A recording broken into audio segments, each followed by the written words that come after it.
Bueno, vamos a hablar sobre un tema que ustedes probablemente lo ven en las emergencias, algo que lo han visto en el pregrado durante su formación como médicos internos y también como médicos generales.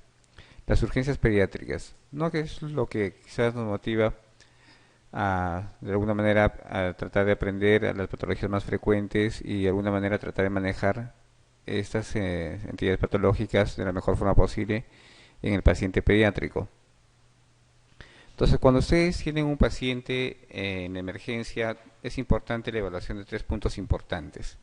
La evaluación cardiorrespiratoria. Ustedes, todo paciente que llegue a la emergencia, deben de alguna manera ver cómo respira y si la función hemodinámica y cardíaca es adecuada.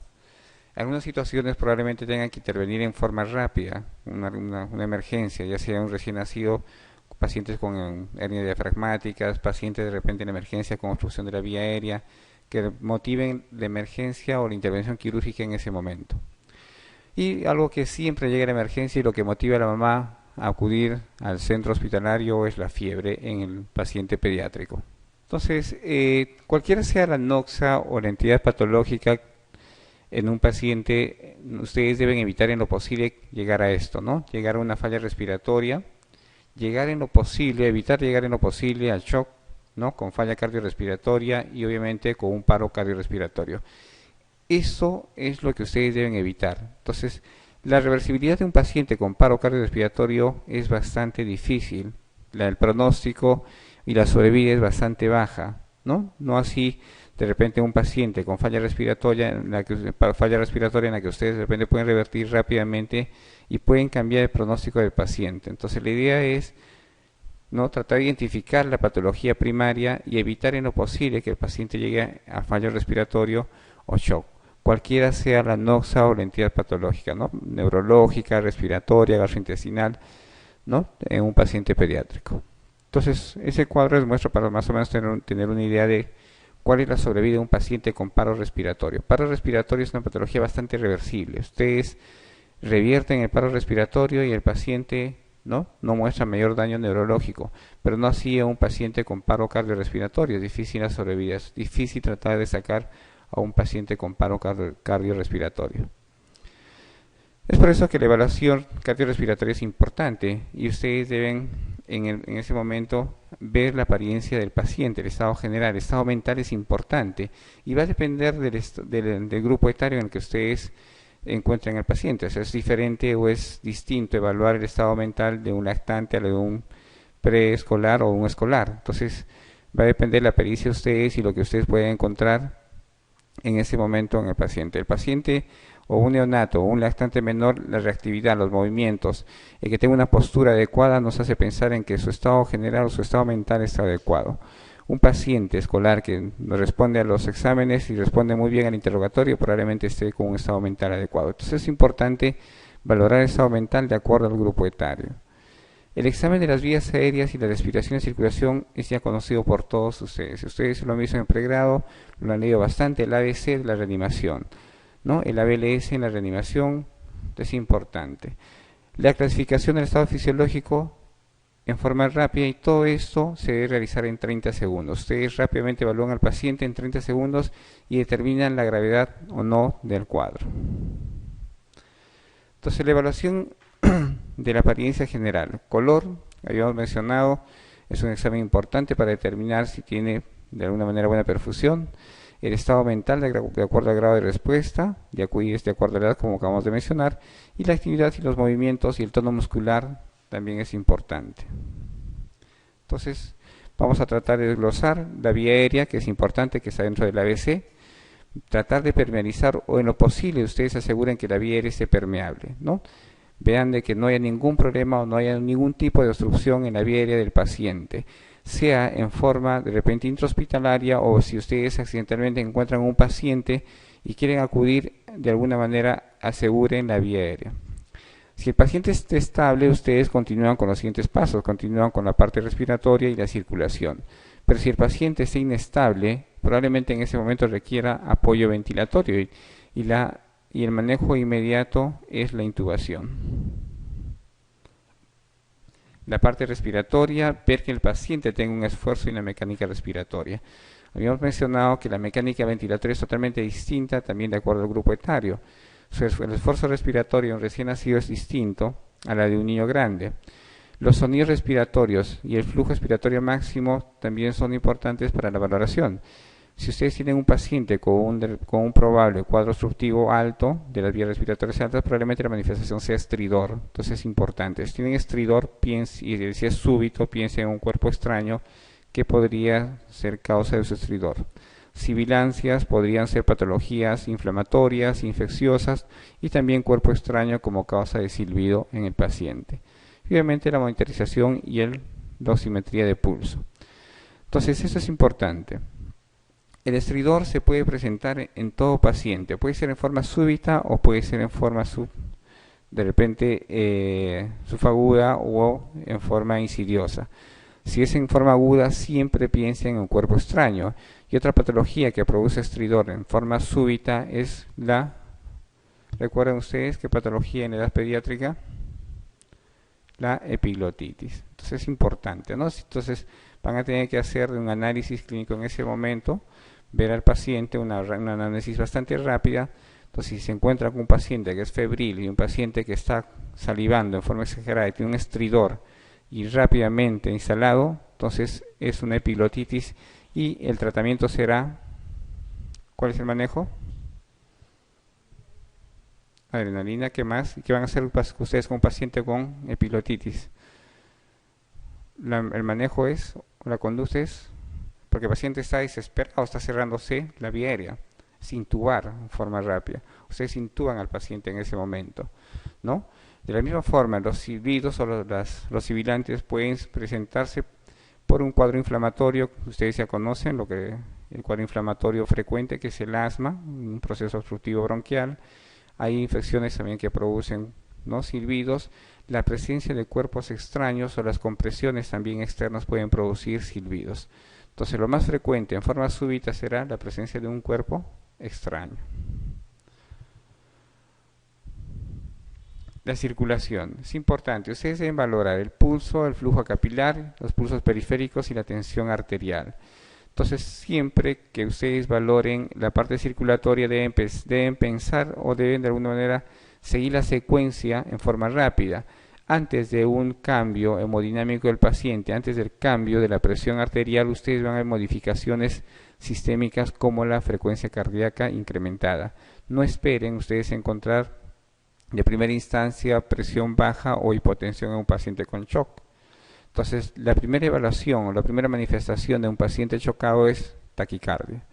Lo último que manifiesta o que presenta el paciente con shock es la hipotensión. Entonces, no esperen tener al paciente hipotenso para darse cuenta que está chocándose, ¿no? Entonces, obviamente va a haber repercusión sobre diferentes órganos. Los órganos nobles que se protegen van a ser el cerebro, el corazón y las glándulas suprarrenales. Y los que más sufren, ¿no?, es la piel, las regiones plácnicas y los riñones. Entonces, si hay cambios o modificaciones en el flujo urinario, si esto se modifica o es menor a 0,1 o por debajo de 0,1 el flujo urinario, probablemente el paciente tenga oliguria secundaria a una hipoperfusión o una redistribución de flujo por alguna anoxia. Entonces pueden ver ustedes en el gráfico, ¿no?, las variaciones de la frecuencia cardíaca en el paciente, ¿no?, en el recién nacido y en los lactantes menores. Ustedes ven que la frecuencia va desde 100, 110 hasta 160, que sería normal. Taquicardia a partir de 160 y, como pueden observar, a partir de 200 o 220 ya sería una taquicardia supraventricular. El manejo totalmente diferente, distinto. Y en el niño ustedes pueden ver, ¿no?, ese cambio que se da, ¿no?, con un descenso de la frecuencia cardíaca, considerando como taquicardia supraventricular una frecuencia cardíaca por encima de 180. Entonces, la circulación también lo pueden evaluar con la temperatura, una buena perfusión, elevada temperatura o calor local a nivel periférico, les da un flujo capilar adecuado y un color, obviamente, ¿no?, normal. Entonces, la circulación periférica, el llenado capilar, ustedes revisan llenado capilar a todos los pacientes. Un llenado capilar menor a 3 segundos es normal, pero ya les debe llamar la atención un llenado capilar más de 3 segundos, ¿no? Una disminución de la perfusión, una redistribución de flujo hace que la periferio, la piel sufra y el llenado capilar es bastante lento. Es por eso que un llenado capilar de 8 a 10 segundos, probablemente un paciente esté en shock cardiogénico. Entonces, si ustedes ven, ustedes tienen un paciente con un llenado bastante largo de 8 a 10 segundos, ya están con un shock cardiogénico. La tensión arterial, la presión arterial también depende del grupo etario. Ustedes pueden ver, ¿no? En los neonatos o menores de un mes, 60 milímetros de mercurio, ¿no? Modificaciones que se dan de acuerdo a la edad. Entonces es importante tener los percentiles y manejar de acuerdo a esos percentiles la presión arterial. Entonces lo que acabamos de mencionar, ¿no? El shock compensado. Shock compensado cuando hay elevación del pulso. El paciente de alguna manera trata de compensar mejorando la frecuencia cardíaca para mejorar el gasto cardíaco. Si tienen ustedes un paciente chocado, lo que hacen es incrementar el gasto cardíaco, que es en función a la frecuencia cardíaca, ¿no? Entonces el volumen probablemente se mantenga igual, pero lo que se incrementa es la frecuencia cardíaca, mejorando, tratando de mantener el gasto cardíaco adecuado. Y obviamente con la disminución de la perfusión a nivel periférico. Eso para tratar de compensar los órganos nobles.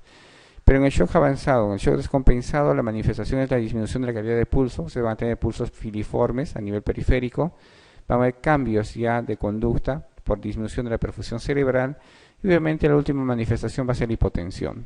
Entonces, paciente con hipotensión es un paciente chocado.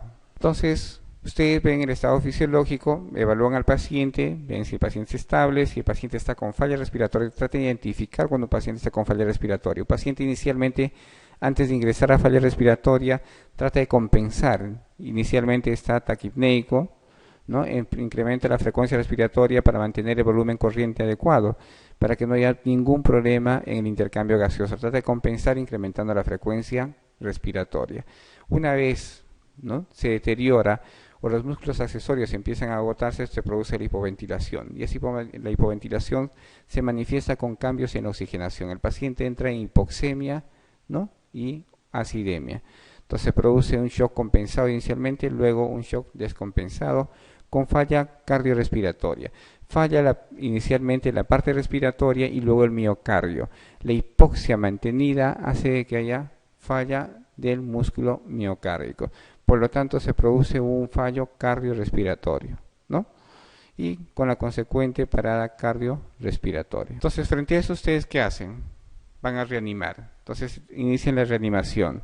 Entonces, ustedes pueden encontrarse pacientes en edad neonatal, pueden encontrarse pacientes en edad pediátrica, niños grandes, ¿no? Y ustedes deben manejar de acuerdo a la edad. Entonces, el RCP es básico, que ustedes deben saber que es el BLS, deben manejar no solo en la parte intrahospitalaria, ustedes pueden manejar en cualquier lugar donde se encuentren, ustedes pueden acudir a un paciente y tratar de manejar o de alguna manera revertir, ¿no?, la ventilación y la circulación, o mantener la ventilación y la circulación en forma espontánea, revertir el problema o la parada cardiorrespiratoria. Entonces, el RCP básico es el conjunto de maniobras que se deben realizar sin precisar material específico. Ustedes lo pueden hacer en cualquier lugar.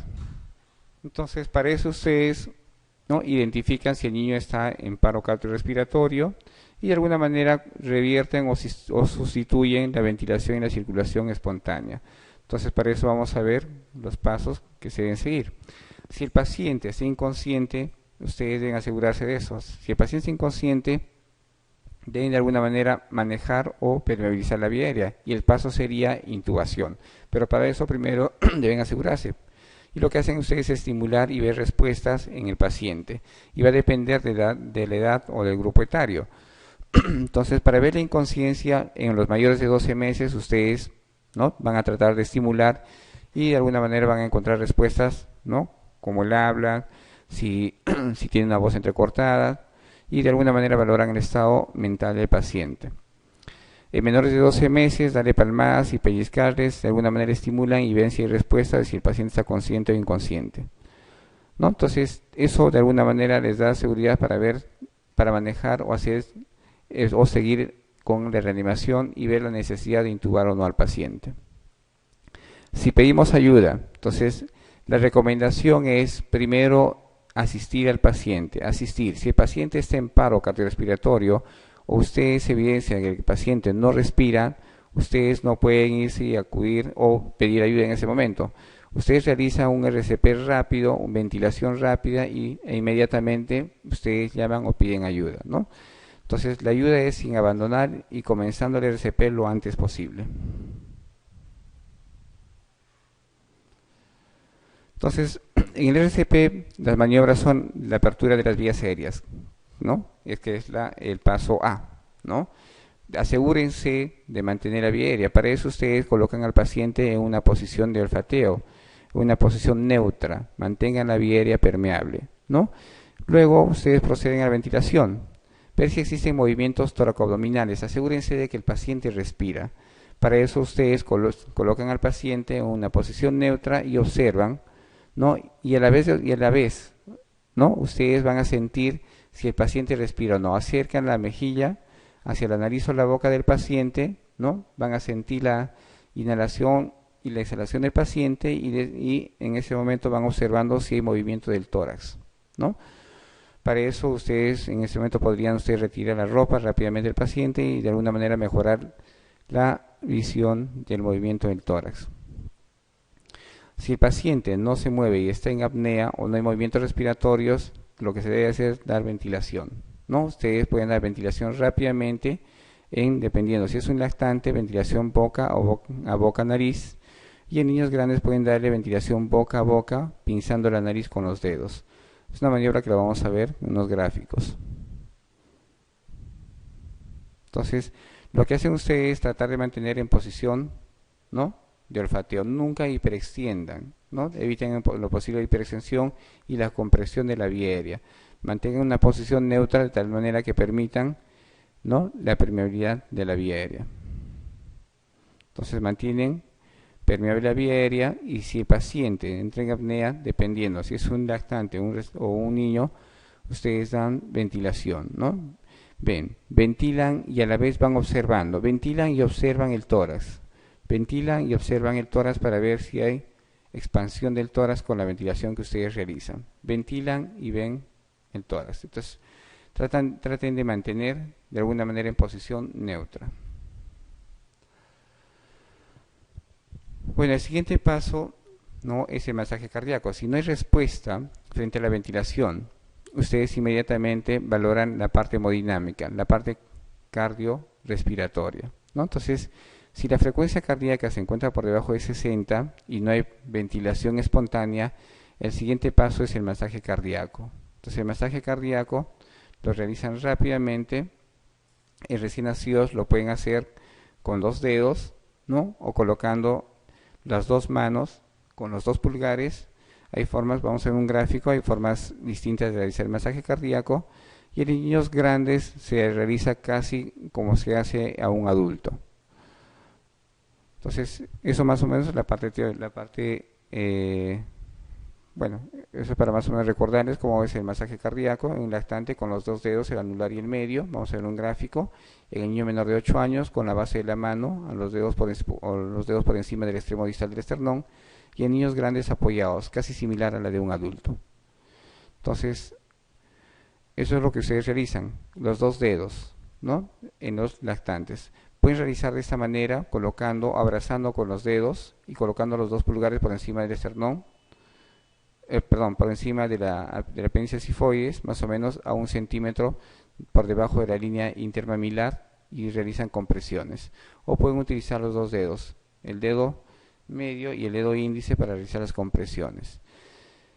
En los niños grandes realizan como se realiza en el adulto. Entonces ustedes se colocan al costado del paciente, tanto derecha e izquierda, y más o menos cogen un ángulo de 90 grados y realizan compresiones una mano sobre la otra y realizan compresiones. ¿Cuánto deben comprimir? La compresión en un lactante es más o menos 2 centímetros, ¿no? En un niño 3 centímetros y en un niño mayor a 8 años hasta 5 centímetros podrían ustedes comprimir, que sería más o menos 2/3 del diámetro anteroposterior del tórax. Entonces, si no ejercen presión suficiente, o más o menos en los 2/3, el tercio anteroposterior del tórax, no es un masaje efectivo. Entonces no logramos de alguna manera revertir o no mejoramos, ¿no?, que que se efectúe, ¿no?, el bombeo cardíaco con un gasto cardíaco adecuado.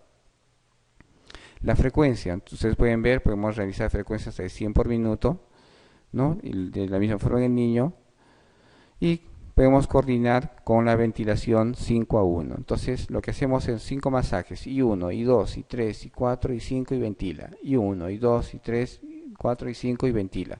De la misma forma en el niño, y podemos hacer pausas en el niño grande, 15 a 2 o 5 a 1. La sofocación es otra emergencia en la edad pediátrica. Quizás es una emergencia más de los niños o del grupo etario de 3 años para abajo. Entonces, si bien es cierto, también encontramos niños con cuerpos extraños a partir de los o por encima de los 3 años, pero es más frecuente en estos niños de 3 años, pues, porque son estos los que de alguna manera están entrando en contacto con los objetos, son niños que son bastante inquietos, que tratan de reconocer los objetos y de alguna manera no miden de repente el peligro de los objetos pequeños. O sea, uno se mete la boca y fácilmente pueden tragarse, ¿no? La mayoría de estos objetos son radiolúcidos, ya habíamos comentado en las clases anteriores, entonces es difícil poder observar y poder identificar el objeto que ingresa a la vía aérea, ¿no? Entonces la obstrucción de la vía aérea superior por un cuerpo extraño puede ser superior, puede ser la vía aérea alta o puede ser también de la vía aérea baja. Y van a tener dos tipos de obstrucción o de sofocación, una que es parcial y otra que es total, ¿no? Entonces es importante identificar si es una obstrucción parcial o total. De eso va a depender el manejo que ustedes realicen con el paciente. Entonces, algo importante, ¿no? Si ustedes logran identificar el objeto, ustedes logran visualizar el objeto, pueden ustedes extraer manualmente. Entonces pueden observar y retiran el objeto de la vía aérea. Pero si no se ve, si no logran identificar, que es lo más probable, ustedes no toquen, no intenten de alguna manera sacar a ciegas el objeto porque podrían empeorar, podrían de repente de una obstrucción parcial pasar a una obstrucción completa. Entonces la obstrucción parcial sea cuando no cubre la luz en ese caso la tráquea o el bronquio, ¿no? Y la obstrucción completa sería que cubra o que de alguna manera progrese y va hacia un bronquio, hacia un segmento, obstruyendo la totalidad de este segmento o bronquio. Entonces es importante identificar frente a qué paciente ustedes se encuentran en ese momento. Alguna vez, creo que les comenté, y ya comenté a algunos chicos, que si ustedes se encuentran con un paciente con obstrucción por un cuerpo extraño y están seguros de que es difícil la extracción y en ese momento ustedes se encuentran solos y no tienen de repente el apoyo de un especialista como un cirujano de tórax o un equipo adecuado para poder solucionar la emergencia, la recomendación sería tratar de empujar este cuerpo extraño hacia uno de los bronquios, ¿no? Ustedes tienen, la mayoría de las veces estos cuerpos extraños se quedan por encima de la carina. Si el objeto se localiza por encima de la carina, lo más probable es que sea una emergencia. Si ustedes no resuelven el problema, el paciente rápidamente entra en falla respiratoria. Entonces lo que hacen ustedes es agarrar un laringoscopio y empujan y que el objeto progrese hacia el bronquio derecho. Entonces van a tener el lado contralateral para la ventilación. Esa sería una maniobra o una forma de repente de salvar la emergencia hasta tener el apoyo de un especialista. Entonces, si tienen ustedes un paciente con un cuerpo extraño, que si es un lactante, entonces la forma de repente de manejar es colocando el decúbito prono y tratar de dar golpes en las regiones interescapular, ¿no? O dando compresiones por debajo del apéndice sifoides, tratando de comprimir el abdomen, creando presión y de esa manera expulsar el objeto. Pero si ustedes se encuentran frente a niños, entonces la maniobra sería la de Hennis, ¿no? Esa sería la forma adecuada de tratar de eliminar el cuerpo extraño. Colocan ustedes en posición prona al lactante y dan ustedes golpes en la zona interescapular, tratando de ejercer presión, una presión negativa y tratar de expulsar. o pueden ejercer ustedes presión a nivel o por debajo del apéndice sifoides, no cogen el apéndice sifoides, pueden fracturar por debajo del apéndice sifoides y crear presión negativa y tratar de sacar el cuerpo extraño. No siempre sale el cuerpo extraño expulsado. Ustedes después de hacer las compresiones observen o asegúrense, ¿no?, de que el cuerpo no esté en la boca. Entonces traten de revisar. Luego de las compresiones revisen la boca para ver si encuentran ustedes el cuerpo extraño. Esta es la maniobra de Hendrix en sus dos formas. Ustedes cogen por detrás se colocan por detrás del paciente y comprimen con dirección cefálica, hacen una compresión y crean presión negativa tratando de expulsar el cuerpo extraño, ¿no? Y la otra forma sería, si el paciente es muy grande o es difícil para ustedes ejercer el Hendrix por detrás, entonces echan al paciente y empiezan a comprimir, ¿no?, en dirección cefálica. Entonces es otro gráfico donde ustedes pueden ver las maniobras de maniobras para la expulsión del cuerpo extraño, Hendrix en sus diferentes formas. Bueno, la asfixia por inmersión es otra emergencia que en el que el manejo de la reanimación se debe hacer en forma rápida y no, de alguna manera, no retrasar el procedimiento, y se debe realizar en el lugar donde ustedes se encuentran al paciente. Entonces, esas maniobras incluso pueden durar un poco más de una hora y tienen algunas peculiaridades. Ustedes pueden realizar la maniobra colocando siempre la cabeza en posición lateral para evitar la aspiración del líquido. Entonces, si es posible, y si ustedes tienen a la mano, pueden colocar incluso una sonda nasogástrica para evitar la aspiración. Entonces, la hipoxia es el principal mecanismo patogénico. Ustedes eviten en lo posible que el paciente llegue a hipoxia. Entonces, si el paciente está mucho tiempo en inmersión y la hipoxia es mantenida, probablemente ya haya daño cerebral. Entonces eviten lo posible y traten de sacar al paciente rápidamente sin necesidad de movilizar. No intenten movilizar al paciente, o sea, donde ustedes se encuentren al paciente inicien la reanimación. Y no es necesario que la reanimación sea realizada por un personal capacitado, o sea, cualquiera puede realizar la reanimación. Entonces son condiciones neurológicas del paciente con casi ahogamiento por inmersión, ¿no? Grupo A, cuando el paciente está en alerta, está consciente, hasta de repente un grupo C, donde incluso hay compromiso neurológico con decorticación y descerebración. Es algo que motiva, como les había mencionado, el ingreso a la emergencia de los papás, ¿no? Entonces, la emergencia se considera hasta los 5 años.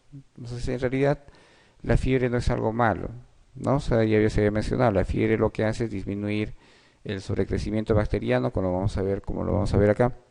Entonces, pero de repente una de las manifestaciones de la fiebre es la convulsión. Quizás eso es lo que preocupa y lo que motiva el ingreso o la llegada de los papás a la emergencia, ¿no?, frente a un niño con fiebre. Entonces, lo que hace la fiebre es estimular las interleucinas 1 y 6, ¿no?, además del factor de necrosis tumoral, que de alguna manera inducen el incremento de la temperatura. Esas pueden tener variaciones durante el día hasta de 2 grados, ¿no? Y la temperatura normal, como ustedes saben, es de 37.2 y puede modificarse de acuerdo al lugar donde ustedes, ¿no?, toman la temperatura. 38, fiebre. Por debajo de 38, 37.2 a 38 se considera febrícula. Entonces, los beneficios de la fiebre, como mencionamos, son, ¿no?, que los leucocitos funcionan mejor, tienen mejor respuesta frente a temperaturas altas, tienen mejor actividad, ¿no?, de los macrófagos frente a los gérmenes, en este caso bacterias o virus. Aumenta la producción de superóxidos que de alguna manera disminuyen la sobreproducción de los gérmenes, incrementan el interferón y además inhiben la replicación de algunos virus. Entonces, la resolución temprana de los síntomas también se puede dar en patologías como la rubiola y varicela cuando se presenta fiebre. Entonces, ¿qué hacen ustedes en un paciente con fiebre?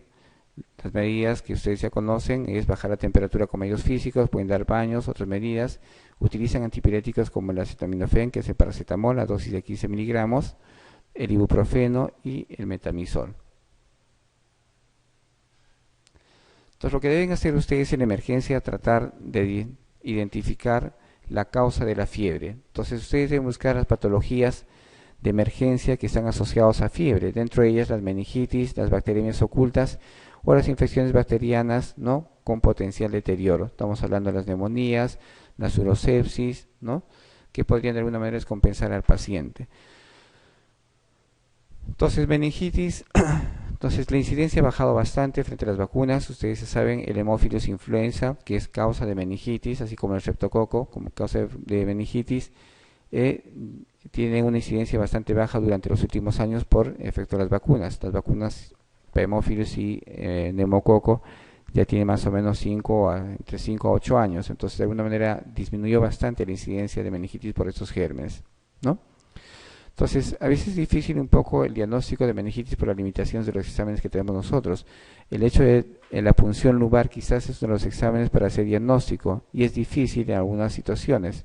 Esto todavía porque los papás creen que la punción lumbar de alguna manera empeora su cuadro. Es por eso que muchos rechazan el procedimiento o muchos papás se niegan a que se haga el procedimiento en los niños.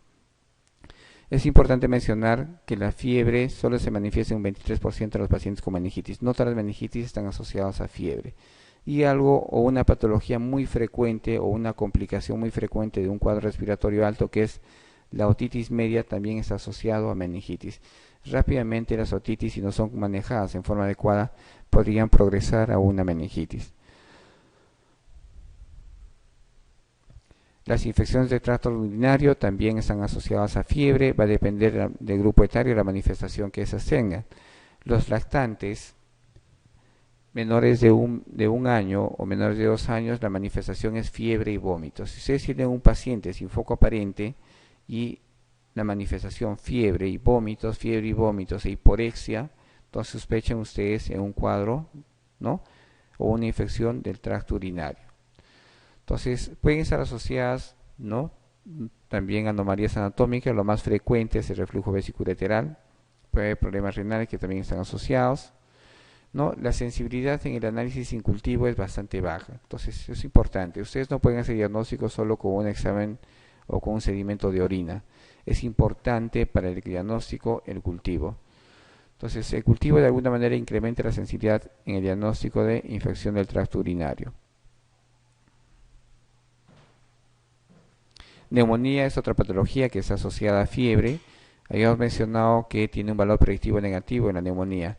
Si ustedes tienen un paciente sin fiebre, poco probable que sea neumonía.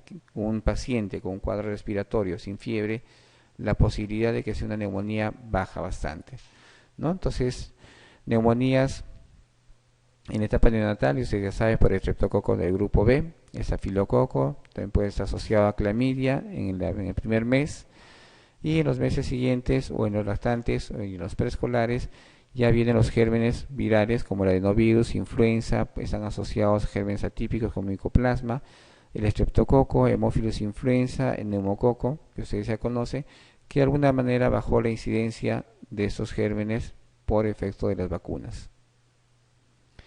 La bacteriemia oculta es frecuente en algunos pacientes, las infecciones urinarias a veces se manifiestan de esa forma. El cultivo en sangre positivo en el paciente febril, que aparentemente es normal, ¿no? Entonces, la única manifestación podría ser hiporexia en un paciente. Podría tener hiporexia, le hacen un cultivo, le piden un hemograma, le hacen un cultivo y sale positivo, ¿no? Entonces, no hay mayor manifestación, pero de alguna manera tener bastante cuidado porque esos pueden progresar rápidamente a meningitis. Es más fácil tener meningitis en un paciente con bacteriemia. Entonces, siempre, todo paciente con un cultivo positivo, realicen punción lumbar, ¿ya? Cuanto más pequeño es, ¿no? En la etapa neonatal o en la etapa o en el lactante menor, paciente con cultivo, de alguna manera se recomienda hacer una punción lumbar. Bueno, fiebre, definición, para recordar, temperatura mayor a 38 grados, ¿no?, rectal, o 38.5, que puede ser también similar, bueno, que esta puede ser equivalente al axilar. Febrícula entre 37 y 38 grados, algunos consideran 37.2 hasta 38. No, los orígenes pueden ser agudos, las infecciones que acabamos de mencionar, o procesos crónicos. Entonces, si ustedes tienen un paciente con fiebre sin ninguna otra manifestación respiratoria, gastrointestinal, urinaria, y que podría estar asociado a dolores articulares, sospechen en problemas oncológicos. La leucemia siempre viene con fiebre, o casi siempre está asociado a la fiebre, ¿no? Los efectos de la fiebre en menores de 5 años pueden presentarse con crisis febriles. En los lactantes pequeños favorecen la deshidratación, La fiebre alta puede producir afección o puede alterar el estado general del paciente. Algunas veces se presentan con vómitos, anorexia, no cefalea, mialgias. Entonces siempre el vómito está asociado a fiebre. Paciente que viene con vómitos, tómenle la temperatura.